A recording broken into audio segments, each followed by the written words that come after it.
Assalamualaikum warahmatullahi wabarakatuh. Hari ini saya ingin mempresentasikan materi untuk sesi keempat, mata kuliah manajemen pendidikan. Oke, untuk hari ini materinya adalah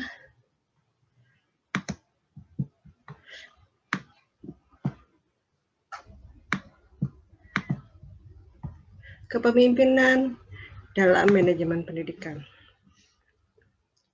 Oke, sebelumnya mari kita mulai materi ini dengan diskusi mengenai apakah Anda bisa membedakan apa itu bos atau leader. Do you know what are the differences between boss and leader? Okay, let us see. Biasanya kita tuh taunya bos itu tukang perintah, bikin anak buahnya takut, kemudian selalu ingin berkuasa, semua kalimatnya subjeknya adalah saya, suka menyalahkan orang. Dia itu kalau misalnya ada suatu permasalahan, dia tahu caranya, tapi hanya ngomong aja, kemudian dia cenderung untuk menggunakan atau memanfaatkan orang, dia suka menggurui, mohon maaf ini agak terbalik, kemudian mengambil kredit. Mengambil kredit ini maksudnya dia mengambil pujian. Ya, jadi misalnya suatu organisasi itu sukses, maka dia akan bilang, siapa dulu bosnya? Kemudian kalau misalnya ada suatu kegiatan yang harus dilakukan, dia akan bilang, udah sana kamu kerjain. Gitu ya. Dia akan menyuruh anak buahnya untuk pergi melaksanakan tugasnya. Nah, lalu apa bedanya dengan pemimpin? Kalau bos itu sukanya memerintah, misalnya, ayo kamu buat laporannya sana. Sedangkan kalau pemimpin itu akan melatih, nanti laporannya akan melatih seperti ini. Nanti laporannya dibuat dengan format demikian.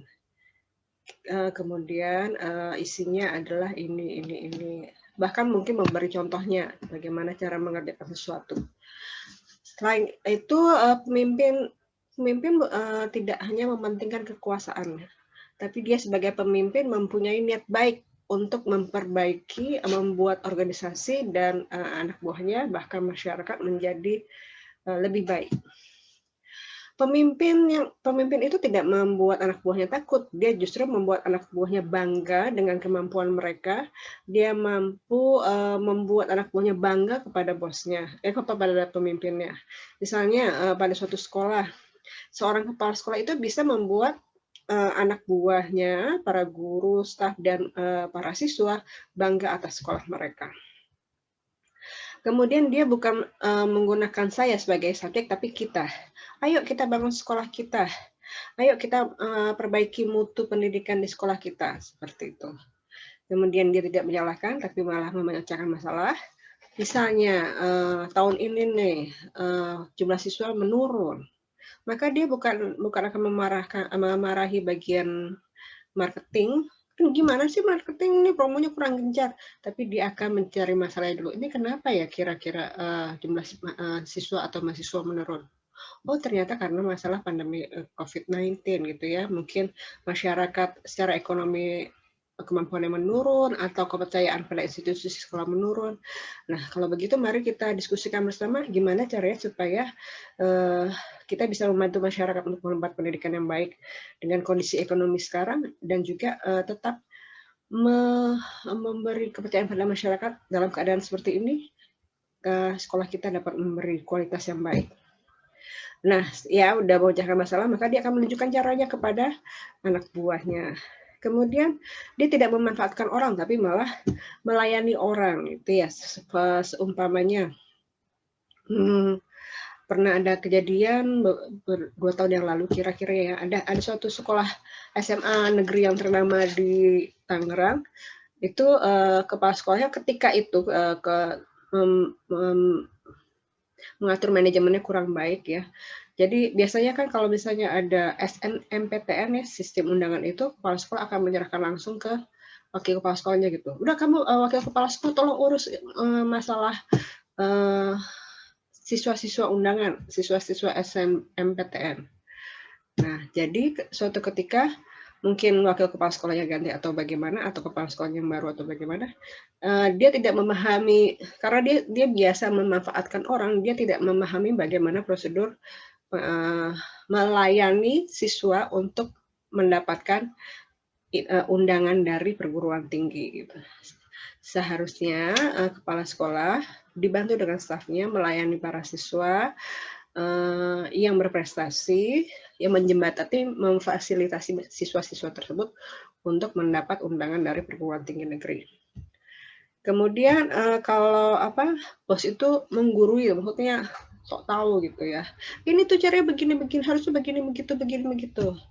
Berbeda dengan seorang pemimpin, dia bisa memberi nasihat. Oke, permasalahannya kan di sini, berarti cara solusinya tahap pertama adalah A, kemudian B dan C.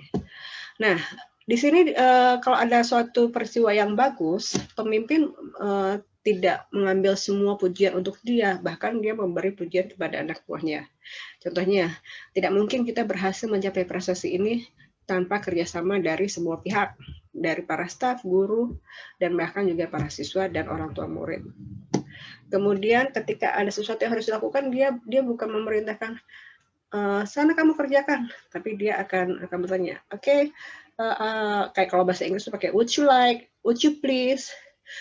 you please handle the registration, ya. Jadi dia bukan nyuruh kamu yang nangan bagian pendaftaran, ya, bukan demikian, tapi dia memakai, Anda Bapak A, apakah Anda berkenan untuk mengatasi penerimaan siswa baru? Apakah Anda bersedia untuk melakukan wawancara seleksi penerimaan siswa baru? Ya, seperti itu. Nah, kalau tadi itu mengenai bedanya bos dan pemimpin. Sekarang apa bedanya manajer dan leader? Ternyata manajer dan leader itu berbeda. Kalau manajer itu orientasinya pada stabilitas, ya. Jadi misalnya pada suatu organisasi yang sudah terbentuk lama, si manajer ini cenderung untuk udah ngikutin aja itu job description-nya apa, standar operasional prosedurnya bagaimana, petunjuk pelaksanaannya gimana gitu ya. Jadi mungkin pernah saya ilustrasikan pendidikan Indonesia dulu agak stagnan gitu ya. Ketika zaman Orde Baru, di mana wajib belajar hanya mencapai tingkat SD, nggak berkembang gitu ya. Itu karena ya pimpinan pendidikannya mungkin waktu itu cenderung masih manajer gitu ya. Jadi kurang inovatif gitu. Sedangkan kalau leader, dia bisa mulai mengadakan, contohnya ini ya, contohnya mengadakan wajib belajar hingga SMP. Oke, kemudian kalau SMA ternyata masih ada beberapa daerah Indonesia secara ekonomi belum mendukung, maka dibukalah sistem pendidikan yang desentralisasi, di mana pemerintah daerah memiliki wewenang atas pendidikan di daerah tersebut. Makanya ada beberapa daerah yang wajib belajar bisa sampai SMA, bonus bisa sampai kuliah.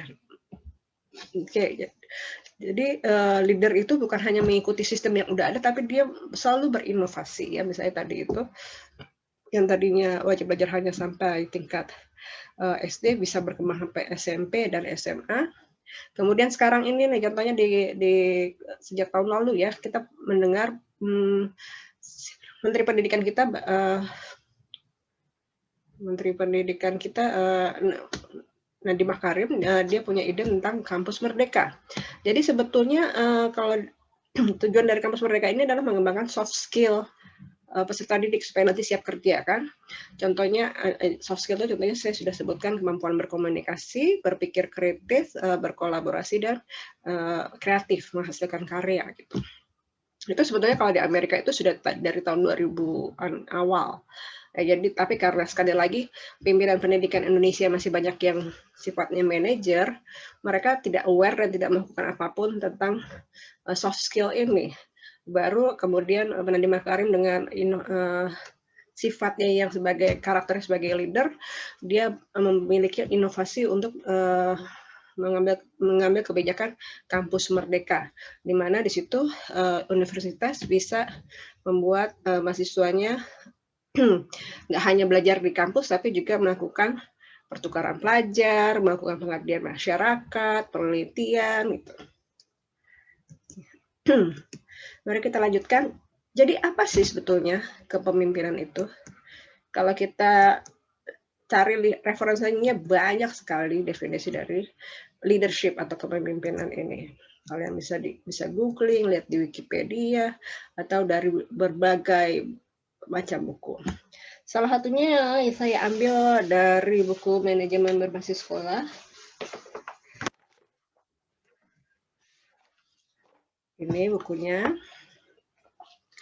Menurut Sutista, kepemimpinan adalah proses mempengaruhi kegiatan seseorang atau kelompok dalam usaha mencapai tujuan tertentu. Sedangkan menurut Supardi, kepemimpinan merupakan kemampuan untuk menggerakkan, mempengaruhi, memotivasi, mengajak, mengarahkan, menasehati, membimbing, menyuruh, memerintah, melarang, bahkan kalau perlu menghukum, serta membina dengan maksud agar manusia sebagai media manajemen mau bekerja dalam rangka mencapai tujuan administrasi secara efektif dan efisien. Oke. Jadi contohnya tadi dalam kampus Merdeka nih ya, menteri bisa menggerakkan universitas dan memengaruhi para dosen, para rektor, dekan, serta mahasiswa, serta memotivasi mahasiswa, mengajak, mengarahkan, menasihati, membimbing, sehingga mereka mau terlibat dalam kegiatan kampus Merdeka itu. Nah, kalau misalnya masalah kasus melarang itu misalnya ada hal-hal lain, misalnya misalnya kegiatan plagiarisme itu ya, itu adalah kegiatan dilarang untuk kalangan akademisi. Nah, itu kalau ada yang melanggar dihukum. Misalnya kalau misalnya dia seorang mahasiswa mungkin ditunda ditunda waktunya untuk mencapai gelar sarjana. Kalau misalnya untuk tingkat dosen itu kadang-kadang dicabut itu nidennya, SK mengajarnya dan nomor izin dosennya. Oke. Menurut buku tersebut yang tadi menurut buku Manajemen Berbasis Sekolah, ada 3 elemen utama kepemimpinan. Yang pertama pastilah pemimpin. Pemimpin dengan karakter kepemimpinan. Kemudian pengikut. Kalau nggak ada pengikut ya nggak ada pemimpin, berarti kan nggak ada orang yang dipimpin, nggak ada gerakan kepemimpinan. Ketiga, adanya situasi kelompok, tempat, dan pengikut berinteraksi. Ya, ada organisasinya, ada wadahnya. Misalnya sekolah, ada kepala sekolah. Universitas, ada rektor. Departemen, ada menteri, dan seterusnya. Sedangkan berikutnya adalah definisi kepemimpinan menurut buku yang ini nih. Maaf. Ya, menurut ini. Menurut Rusdiana, dalam buku Pengelolaan Pendidikan, kepemimpinan adalah, kita lihat ada beberapa definisi yang dikutip, pertama dari Newell, kedua dari Feldman. Definisi dari Newell, kepemimpinan adalah proses mempengaruhi orang lain untuk mencapai pengembangan atau tujuan organisasi. Sedangkan menurut Feldman, kepemimpinan adalah usaha sadar yang dilakukan pimpinan untuk mempengaruhi anggotanya melaksanakan tugas sesuai dengan harapannya. Maka Rusdiana menyimpulkan, kepemimpinan merupakan proses menggerakkan, mempengaruhi, dan mempengaruhi orang lain dalam mencapai tujuan organisasi. Dan misalnya, kepemimpinan, salah satu bentuk contoh kepemimpinan adalah proses rektor menggerakkan, mempengaruhi, dan membimbing orang lain, ya dari wakil rektor, dekan, kepala prodi, dosen, sampai mahasiswa untuk mencapai tujuan organisasi, untuk mencapai visi dan misi UMT. Nah, kalau dari definisi ini agak berbeda sedikit dengan yang disampaikan oleh Mulyasa.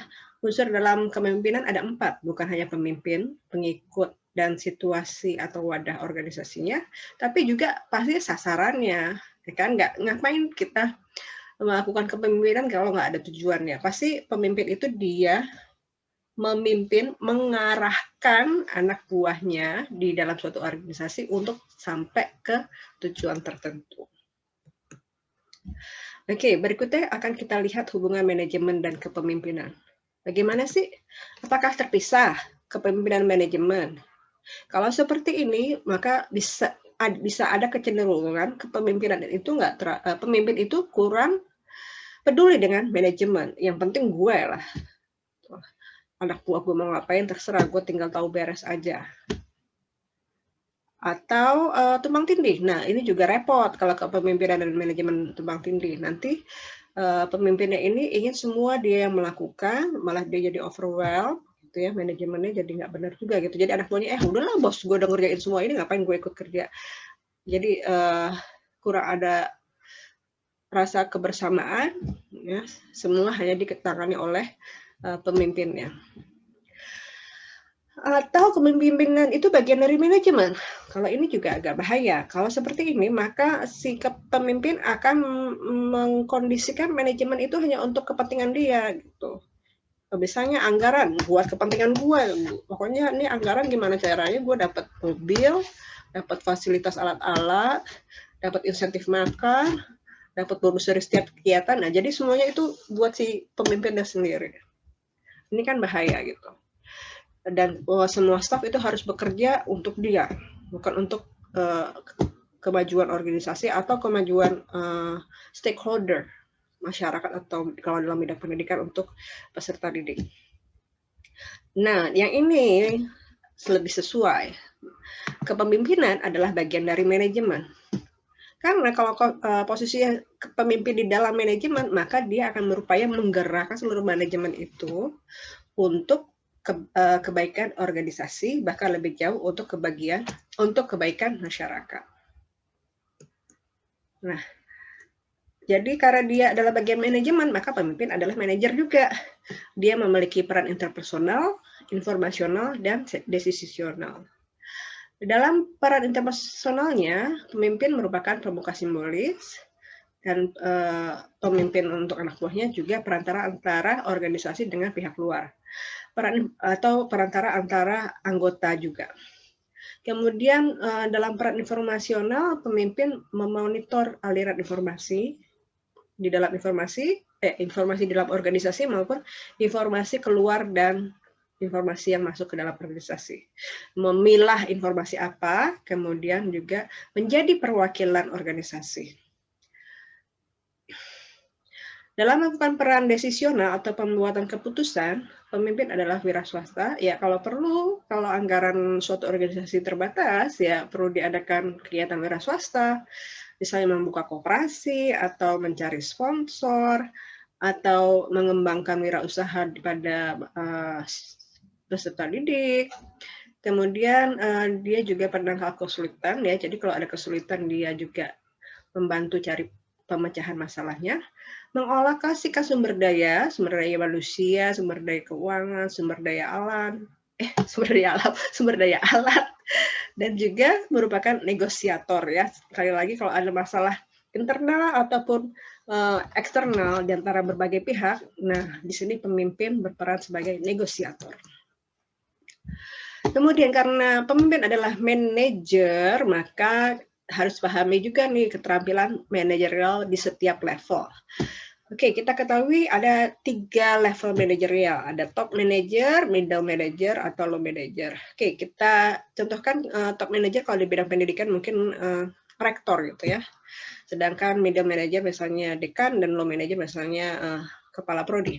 Jadi rektor itu atau top manager harus memiliki kemampuan konseptual. Paham banget dia dengan visi dan misinya universitas. Kemudian keterampilan sosialnya 50% dan operasionalnya hanya 10%. Karena dia hanya dari atas gitu ya, supaya bisa melihat semua yang di bawah itu dia dari atas.